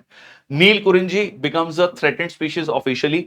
सो endangered purple bloom of Western Ghats, Neel Kurinji, ये जो है recently added to the IUCN red list of threatened species. ठीक है, ये इसकी खासियत ये है, ये वेस्टर्न घाट्स में मिलता है 12 साल में। ठीक है, 12 साल में एक बार जो है ये ब्लूम करता है। ठीक है, so it which blooms once in 12 years. Interesting है ये भी। CSIR NPL launches certification process for continuous emission monitoring। So continuous emission monitoring नाम से क्लियर है, कॉन्टिन्यूअस एमिशंस को मॉनिटर करना है, देखना है कि कितनी कितनी एमिशन हो रही हैं, कितनी कम हो रही हैं लगातार। Critical tool for accurate pollution monitoring reporting, essential for industries across India. तो 2014 में सेंट्रल पॉल्यूशन कंट्रोल बोर्ड ने मैंडेट किया था installation of CEMS in 17 categories of highly polluting industries और कॉमन पॉल्यूशन कंट्रोल फैसिलिटीज। तो ultimately again the idea is कि किस level पे जाके डिक्रीज हो रहा है उसको मॉनिटर करना, जो कोर एरियाज है जिसमें सबसे ज्यादा पॉल्यूशन हो रहा है। Bharat biotech launches oral cholera vaccine developed in partnership with Hillman labs. ठीक है जी, भारत बायोटेक अगर आपको याद हो, जब कोविड के समय पर 2 कंपनीज, ठीक है, एक serum institute of India Pune में और एक भारत बायोटेक, दोनों ने ही वैक्सीन बनाई है। सबसे ज्यादा वैक्सीन बनाई थी सीरम इंस्टीट्यूट ऑफ इंडिया ने, और दूसरे नंबर पर भारत बायोटेक था। ठीक है जी, so international limited announce the launch of Hillchol. ठीक है, हिल कॉल, तो ये हिल मैन लैब्स के साथ बना है, तो Hillchol novel single strain oral cholera vaccine. और लार्ज स्केल मैन्युफैक्चरिंग फैसिलिटी है हैदराबाद और भुवनेश्वर में, जिसमें कि 200 मिलियन डोजेस, मतलब 20 करोड़ डोजेस जो हैं इसकी बनाई जाएंगी। जो drug controller general of India है उन्होंने भी इसको ओके कर दिया है, और इसकी बहुत ज्यादा डिमांड है। आप ये मान के चलिए कि दुनिया भर में लगभग 4 करोड़ डोजेस ऑफ OCVs, ठीक है, ओरल कॉलरा वैक्सीन की शॉर्टेज है। तो ये सीधा सीधा इस कंपनी के लिए या कह लीजिए इंडिया के लिए जो हम वैक्सीन मैन्युफैक्चरिंग की बात करते हैं वो बहुत इंपॉर्टेंट हो जाएगा। नेक्स्ट आपका made in India IMDX monkey pox detection RT-PCR kit approved by drug regulator. Again interesting है क्योंकि जो एम पॉक्स की हमने बात की, हमने देखा ना आज के सेशन में कि स्वीडन में पहला केस आया है, तो इसको लेकर जो टेस्टिंग किट है वो भारत में बनाई गई है। ठीक है, interesting. So central drug standard control organisation granted approval to Siemens Healthineers manufacture of RT-PCR testing kit for detection of mpox. ठीक है, the result will be available in 40 minutes. और ये जो है अगेन भारत में बनाई गई है। So molecular diagnostic test that targets two distinct regions in the viral genome. Okay, so 32 laboratories हैं equipped for testing mpox. ICMR and Panacea Biotech initiate the first dengue vaccine phase 3 clinical trial. Again, the idea is Bharat में एक vaccine बन रही है, उसका phase 3 clinical trial शुरू होने जा रहा है। So Indian Council of Medical Research और पेनेशिया बायोटेक ने अनाउंस किया है phase 3 clinical trial indigenous dengue vaccine, जिसका नाम रखा गया है डेंगी ऑल। ठीक है, डेंगी ऑल। और फर्स्ट इंडिजीनियस डेंगू वैक्सीन है, was a critical advancement in our fight against dengue. Okay, bite of Aedes mosquitoes के द्वारा ये होता है 20 to 25% cases where symptoms are clinically apparent. Next आपका US FDA approves first nasal spray to treat various like dangerous allergic reactions. तो कई सारे allergic reactions के लिए first needle free alternative to shots like EpiPen launch किया गया है US के द्वारा। ठीक है, okay. German scientist discovered plastic eating fungi for waste reduction. ये इंटरेस्टिंग है क्योंकि दुनिया भर में जो प्लास्टिक है, ठीक है, दो कहा जा रहा है कि 350 से 400 million metric ton plastic waste है, उसको ये कंप्लीटली सॉल्व नहीं कर पाएगा। पर ये अपने आप में बड़ी न्यूज है कि अगर हम इस तरीके का कह लीजिए डेवलप कर पाते हैं, hope tackling the problem of millions of tons of waste polluting world's ocean every year.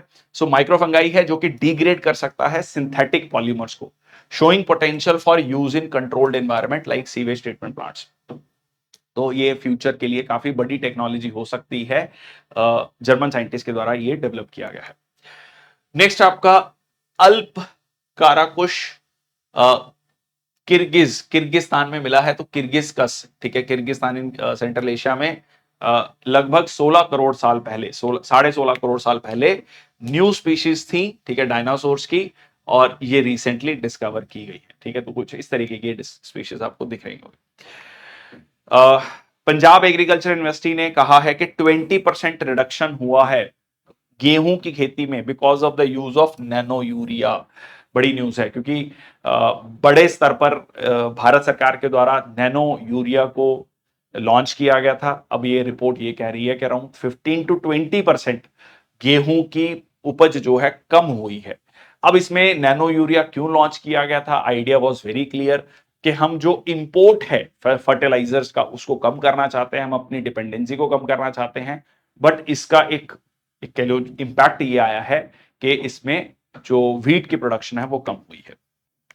ठीक है जी, ओके। नेक्स्ट आपका व्हाट इज एन ओवी ट्रैप। ठीक है, ओवी ट्रैप क्या है? एक मॉस्किटो बॉर्न डिजीजेस जो डेंगू और मलेरिया फैलाते हैं। ठीक है, इसको जो बेंगलुरु, ठीक है, बृहद बेंगलुरु महानगर पालिका ने इन ओवी ट्रैप्स को लॉन्च किया है जिसमें कि ये मच्छर जो है ये मर जाएंगे। ठीक है, ओके। तो इसमें lens with LED, flash card, wire mesh, बहुत सारी चीजें हैं। इसमें जाकर ये कुछ इस तरीके से मच्छर को मारा जाएगा। ठीक है, ओके। नेक्स्ट आपका GitHub models Microsoft developer platform announced GitHub model जो कि इंटरैक्टिव सैंडबॉक्स एनवायरनमेंट डेवलपर है। ये मकसद क्या है इसका? To explore different AI models for free. ठीक है, अब इतने सारे एआई मॉडल्स आ गए हैं, इतने सारे एआई प्लेटफॉर्म्स आ गए हैं दैट इट बिकम्स प्रैक्टिकली समझ नहीं आ रहा कि कौन सा यूज करना चाहिए, कौन सा नहीं करना चाहिए। ठीक है, तो ये इसी चीज को लेकर Meta's AI, Llama 3.1, OpenAI, GPT, इन सब को एक जगह आप यूज कर पाओगे, ये एक ऑप्शन दी जाएगी। ठीक है, नेक्स्ट आपका Google DeepMind launches AI project Morni. ठीक है, मोरनी फॉर 125 इंडियन लैंग्वेजेस। अब गूगल डीप माइंड ये कह रहा है, ठीक है, अगेन एआई का एक एडवांस्ड वर्जन। देखो, एआई कैसे काम करता है, आर्टिफिशियल इंटेलिजेंस काम करता है कि बहुत सारा उसमें डाटा फीड किया गया, ठीक है, फिर वो डाटा को क्यूरेट करेगा, क्यूरेट मतलब उसमें ढूंढ के एग्जैक्टली जो आपने क्वेश्चन पूछा उसके अकॉर्डिंगली आपको वो आंसर देगा, ठीक है। अब कुछ चीजों में आपके पास डाटा ही नहीं है, तो उसमें आप क्या करेंगे, जैसे कि लैंग्वेज ट्रांसलेशन करना है, हिंदी के लिए सही है, बहुत सारी जो मेजर भाषाएं हैं हमारी, ठीक है, बांग्ला है, कह लीजिए तमिल है, मलयालम है, पंजाबी है, गुजराती, उसमें तो ठीक है, बट हमारी और बहुत सारी रीजनल लैंग्वेजेस हैं, डायलेक्ट्स हैं, उनमें कैसे होगा। तो उसको सॉल्व करने के लिए, डाटा की प्रॉब्लम को सॉल्व करने के लिए यहां पर उन्होंने इस पर्टिकुलर प्रोजेक्ट को लॉन्च किया है। अब ये क्या करेगा इसमें, ठीक है, AI model that understand and represent 125 Indian languages and dialects, ठीक है, तो जो भी भाषा बोलने वाला है उसको अंडरस्टैंड करेगा और उसके अकॉर्डिंगली वो मतलब उस चीज को स्टडी कर पाएगा। तो डाटा, बहुत ज्यादा डाटा देने की जरूरत नहीं है। To solve the problem of not having enough language data, Google has launched this project, Project Vani, in collaboration with Indian Institute of Science and Art Park, Artificial Intelligence and Robotics Technology Park in 2022. So gathering speech data from across the country, ठीक है, तो speech data को collect करेगा, making it available as a open source material. Reliance Jio introduces Jio brain AI suite, again Reliance भी कह रहा है कि हम भी एआई में जाएंगे, suite of tool and application जिसमें कि entire artificial intelligence life cycle Jio brain, ठीक है, एक टूल जो है लॉन्च किया जाएगा, ठीक है, faster decision, more accurate prediction, better understanding of customer needs.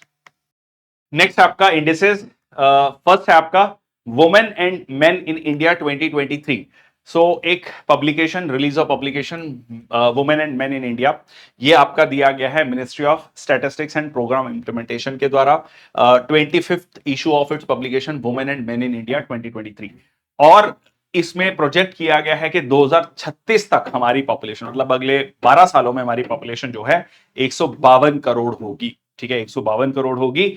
और बट इसमें एक पॉजिटिव चीज ये है कि जो फीमेल परसेंटेज है वो बढ़ेगा, फीमेल परसेंटेज 48.5% से 48.8% हो जाएगा। और अगर यहां पर हम बात करें, जो सेक्स रेशो है वो इंप्रूव हुई है 943, मतलब 943 से इंप्रूव होकर 952 तक जाएगी 2036 तक। बट इसमें एक डाटा जो मिस कर दिया है, जो कि मेरे को नहीं मिला, वो है चाइल्ड सेक्स रेशो का, क्योंकि ओवरऑल सेक्स रेशो बढ़ रहा है, उसका एक बहुत रीजन, एक बड़ा रीजन ये है कि जो फीमेल्स की लाइफ एक्सपेक्टेंसी है वो ज्यादा होती है, ठीक है। So it is very important that right now what is the status of male and female child, okay. Anyways, so fertility rates have decreased in younger women but increased for those in, तो यहां पर overall दिया गया है कि fertility rate जो हैं वो जनरली 30+ एज में बढ़ा है, ठीक है, 30 से नीचे कम हुआ है। ये किस चीज को शो कर रहा है, मतलब जो मैरिजेस हैं वो थोड़ा डिलेड हो रही हैं, और जब like women are settling in their careers, ठीक है, उसके बाद वो अपना कह लीजिए फैमिली को प्लान कर रहे हैं, ठीक है। तो ये चीज जो है यहां पर निकल कर आ रही है क्लियरली। और ऑब्वियसली एक चीज और निकल कर आ रही है कि लिटरेसी, लिटरेट और इलिटरेट, सो जो एडोलेसेंट फर्टिलिटी रेट है वो 33.9 है फॉर इलिटरेट पॉपुलेशन, और जो कि लिटरेट पॉपुलेशन के लिए मात्र 11 है, ठीक है। तो ये एक बहुत बड़ा फर्क है, ठीक है। इन्फेंट मोर्टेलिटी रेट भी over the period of time decrease हुआ है, बट पहले फीमेल इन्फेंट मोर्टेलिटी रेट कम था, अब फीमेल इन्फेंट मोर्टेलिटी रेट कम हुआ है, और मेल और फीमेल इन्फेंट मोर्टेलिटी रेट जो है लगभग बराबर आ चुका है। इन्फेंट मोर्टेलिटी रेट क्या होता है, पर 1000 लाइव बर्थ, एक साल से पहले बच्चे की डेथ हो जाना, ठीक है। तो ये जो है अभी कितना है, 28 है इंडिया में, जो कि वन ऑफ द हाईएस्ट है दुनिया में, ठीक है, वन ऑफ द हाईएस्ट है दुनिया में। नेक्स्ट आपका Quality Council of India launched Surajya framework to promote excellence. मकसद क्या है यहां पर के 4 पिलर्स, शिक्षा, एजुकेशन, हेल्थ, प्रॉस्पेरिटी, गवर्नमेंट, समृद्धि, सुशासन, ठीक है, इस चीज पे जो है रैंक करना, क्वालिटी को देखना। So introduce Swarajya recognition and ranking framework to drive excellence in key sectors, ठीक है, इंपॉर्टेंट सेक्टर्स में इन 4 बेसिस पे चीजों को कैटेगराइज करना, ठीक है, रैंक करना, quality of, to improve the quality of life of citizens for a विकसित भारत। ठीक है, जैसे अब एग्जांपल दिया गया है कि लाइक शिक्षा के लिए उत्तर प्रदेश में leads with highest number of accreditations, assessments and ratings. Delhi में ranks prominently among union territories. फिर आपका जैसे स्वास्थ्य में कंप्लीट सर्टिफिकेशन इन आयुष्मान आरोग्य योजना, ये कैटेगरीज जो है यहां पर की गई है। 21% money in bank accounts belong to women, shows NSO data. ये सीधा सीधा जो फाइनेंशियल इंपावरमेंट है महिलाओं की उसको लेकर है। अराउंड 1/3, ठीक है, 1/3 से ज्यादा 36% जो बैंक अकाउंट्स है वो महिलाओं के नाम से हैं। पर टोटल अगर हम जो उसमें पैसा जमा है, ठीक है, टोटल पैसा का सिर्फ 21% पैसा ही महिलाओं के अकाउंट्स में पैसा जमा है। तो कह सकते हैं कि 36% बैंक अकाउंट है पर पैसा सिर्फ 21% ही है टोटल पैसे का। ठीक है, तो ये प्रोपोर्शनेट नहीं है सीधा कहें तो। भविष्य रैंक थर्ड बेस्ट इन नेस्डा 2021। क्या है ये? Department of pension and pensioners welfare ने इंट्रोड्यूस किया भविष्य।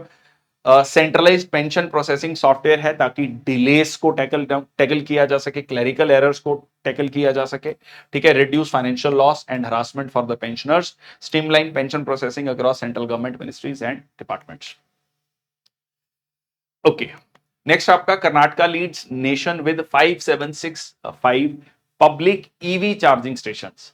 बट जो कि सीधा सीधा कह लीजिए एक इंपॉर्टेंट है ईवीज को, इलेक्ट्रिक व्हीकल्स को बढ़ावा देने के लिए।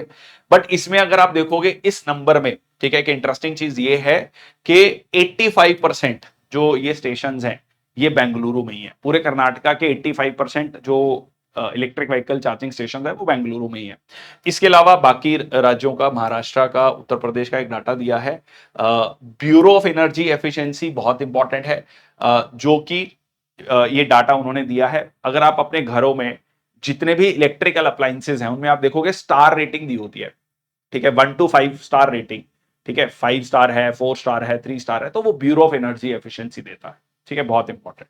उसका मतलब सीधा सीधा ये है कि 5 स्टार है तो सबसे ज्यादा अच्छा अप्लायंस है, एनर्जी एफिशिएंट अप्लायंस है। 1 स्टार है मतलब वो सबसे ज्यादा पावर कंजम्पशन करेगा। ठीक है, वो अच्छा एनर्जी एफिशिएंट अप्लायंस नहीं है। ओके, एनआईआरएफ रैंकिंग आई है, बहुत इंपॉर्टेंट। आईआईटी मद्रास को टॉप स्पॉट मिला है ओवरऑल कैटेगरी में। ISC Bengaluru, Indian institute of science Bengaluru जो है टॉप यूनिवर्सिटी कैटेगरी में आया है। ठीक है, तो यहां पर आप देख सकते हैं IISc Bengaluru first rank, IIM Ahmedabad first rank. So engineering में आईआईटी मद्रास फर्स्ट पे है, और फिर आईआईटी दिल्ली, आईआईटी बॉम्बे है। लॉ में नेशनल लॉ स्कूल बेंगलुरु है, और उसके बाद मेडिकल में एम्स है। ठीक है जी, स्टेट पब्लिक यूनिवर्सिटी में अन्ना यूनिवर्सिटी चेन्नई है, और ओपन यूनिवर्सिटी में इग्नू है, हो सकता है बहुत सारे बच्चे इग्नू में पढ़ भी रहे हों, और स्किल यूनिवर्सिटी में Symbiosis School of Communication Pune है। ठीक है जी। Youth around the world find it tough to get a job, ऐसा इंटरनेशनल लेबर ऑर्गेनाइजेशन की रिपोर्ट ने कहा है। और उन्होंने ये भी कहा है कि अगर आपके देश में जो इनकम लेवल है डिक्रीज हो रहा है, मतलब जैसे जैसे आप देशों को देखेंगे जिसमें इनकम लेवल डिक्रीज हो रहा है, उन देशों में जॉब फाइंड आउट करना यूथ के लिए और ज्यादा मुश्किल है। ठीक है, सो 15 to 25 year old are not in employment, education and training is concerning, मतलब नीट इसको बोला जाता है। ये इंटरेस्टिंग है ये वर्ड नीट। ठीक है, नीट ध्यान रखना, नीट वो नीट वाला एग्जाम नहीं, नीट यहां पर मतलब है नॉट इन एम्प्लॉयमेंट, एजुकेशन और ट्रेनिंग। मतलब वो लोग या बच्चे कह लीजिए 15 से 24 साल में जो हैं, जो ना तो पढ़ाई कर रहे हैं, ना किसी एम्प्लॉयमेंट में है, ठीक है, और ना ही किसी ट्रेनिंग में है, तो वो सबसे कंसर्निंग है, मतलब वो कुछ भी नहीं कर रहे हैं। ठीक है, ये नंबर जो है बड़ा है। ठीक है, ये आपका नंबर जो है बड़ा है कोविड पैंडेमिक के बाद। Okay, so global youth employment, secure employment worsening in lower income countries. ठीक है जी, सो ये आप देख सकते हैं recovery uneven globally, high NEET rates persist, तो सीधा सीधा ये अभी भी बहुत ज्यादा है। ठीक है, lower income high income countries को कंपेयर किया। टेम्परेरी वर्क जो है, राइजिंग टेम्परेरी एम्प्लॉयमेंट, मतलब कुछ समय के लिए काम मिल रहा है फिर काम नहीं मिल रहा है। ठीक है, जेंडर डिस्पैरिटीज हैं। एशिया पैसिफिक ट्रेंड्स यहां पर बताए गए हैं। तो कुल मिला के एक सीधा सीधा डाटा यहां पर है कि इंटरनेशनल लेबर ऑर्गेनाइजेशन कह रहा है कि जॉब मिलना कठिन हो रहा है कोविड के बाद ये देखा जा रहा है। US has become the largest supplier of second largest supplier of LNG liquefied natural gas surpassing the UAE. ठीक है जी। और कतर जो है अभी भी लार्जेस्ट सप्लायर है इसका 2023 में एलएनजी का। ठीक है, liquefied natural gas. Mumbai ranks second, new Delhi third in global property index.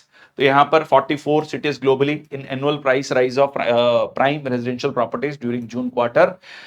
Manila में पिछले साल में 26% प्राइसेस बढ़े हैं, मुंबई में 13% बढ़े हैं, और ओवरऑल अगर हम बात करें तो Bengaluru ranking remained eight 15th। तो ये इंडिया के हम रैंक्स देख सकते हैं। सो मुंबई, दिल्ली और Bengaluru.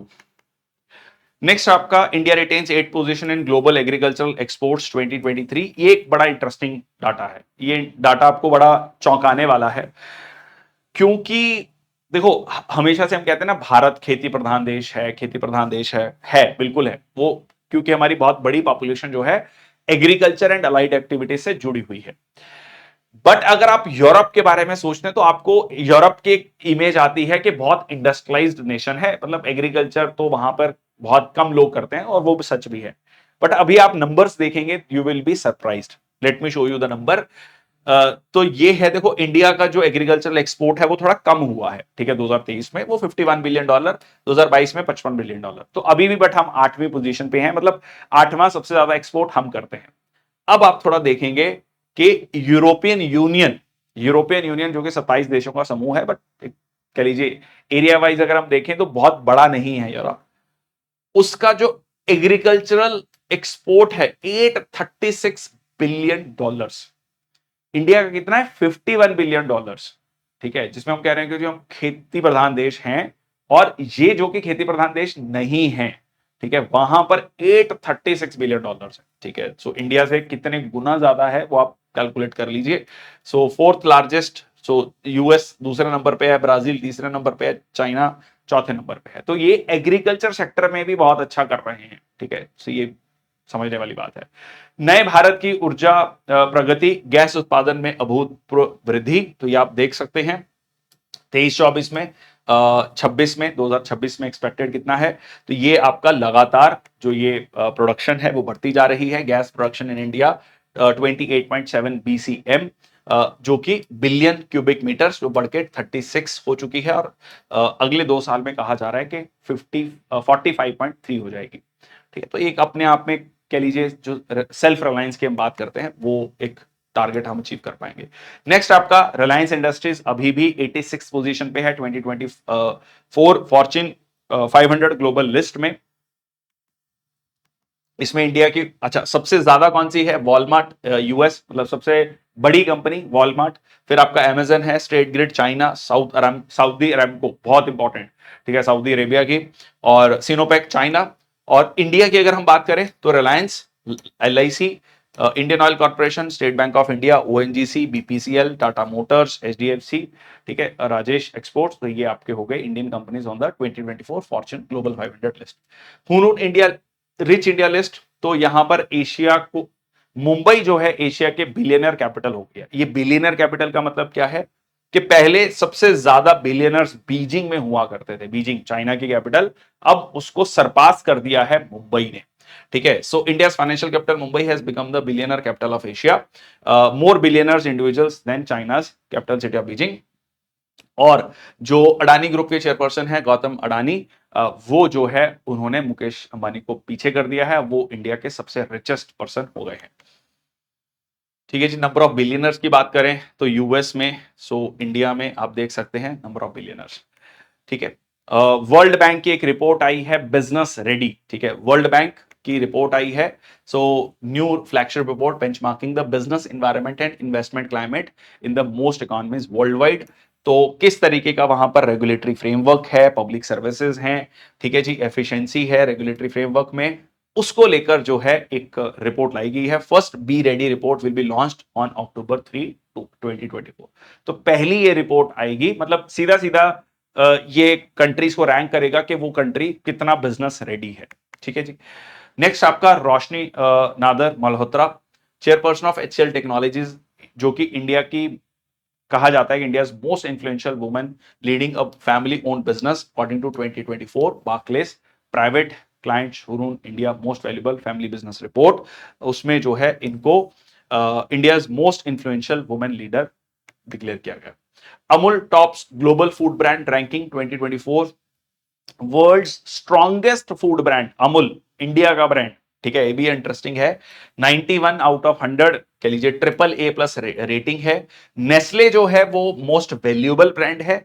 Coca Cola non alcoholic sector में कह सकते हैं, और fastest growing dairy brand value, but Amul जो है वो स्ट्रॉन्गेस्ट फूड ब्रांड है।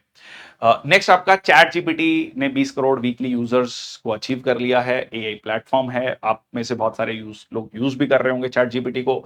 India in a first forest department launches lesser florican census in Kutch, ठीक है जी, Kutch in Gujarat. So Gujarat forest department launch the first ever census to estimate the population of lesser florican in Kutch grasslands, ठीक है। तो एक census शुरू किया गया है। ये हमने पहले भी डिस्कस किया था कि इंडिया में जितनी स्पीशीज हैं 1,04,000 कुछ स्पीशीज हैं, सबका जो है सेंसस किया जाएगा। दुनिया में पहली बार ऐसा होने जा रहा है। UN chief issues SOS for Pacific islands worst hit by warming ocean. अब ये एसओएस क्या है? वैसे एसओएस हम यूज करते हैं सेविंग आवर सोल्स, यहां पर है saving our seas, save our seas, ठीक है, ऑन राइजिंग सी लेवल। तो United Nation Secretary General Antonio Guterres ने यह बात कही है कि पैसिफिक ओशन में जो टेम्परेचर राइज है, ठीक है, ओशन टेम्परेचर राइज है वो 3 गुना ज्यादा है वर्ल्ड वाइड से, ठीक है, एंड और वहां की पॉपुलेशन राइजिंग सी लेवल की वजह से सबसे ज्यादा एक्सपोज्ड है।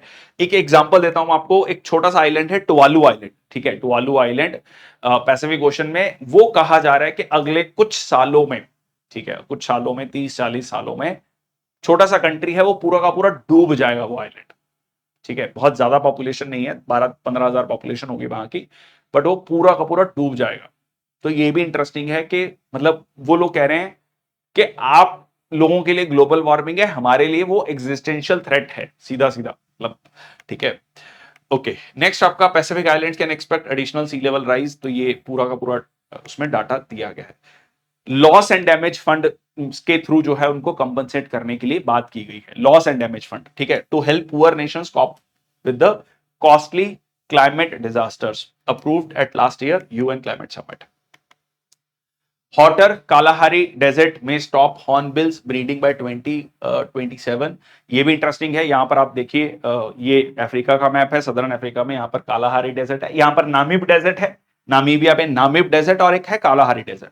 कालाहारी डेजर्ट में टेम्परेचर बढ़ने की वजह से, जो कि यहां पर ऑलरेडी कहा जा रहा है कि 2 डिग्री सेल्सियस पिछले कुछ दशकों में बढ़ चुका है, उसकी वजह से ये जो हॉर्नबिल्स हैं ये यहां पर ब्रीडिंग नहीं कर पाएंगे, खत्म हो जाएंगे, ठीक है, इवेंचुअली। मतलब ग्लोबल वार्मिंग का इंपैक्ट सीधा सीधा यहां पर देखा जा रहा है, ठीक है जी।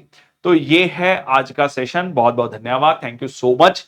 I hope these sessions are helping you in preparing your current affairs in a short span of time. The idea is very clear that बहुत अच्छे से, बहुत कॉम्प्रिहेंसिवली जो मोस्ट इंपॉर्टेंट न्यूज है वो हम यहां पर कवर कर लें। और मैं कोशिश करता हूं कि जितना जो है इसको कंसाइज और टू द पॉइंट रखूं। और 3 सेशंस आपके इस महीने के हो गए हैं, 2 सेशंस और बचे हैं। Till then thank you so much, वो आपके कल और परसों में आ जाएंगे। Thank you.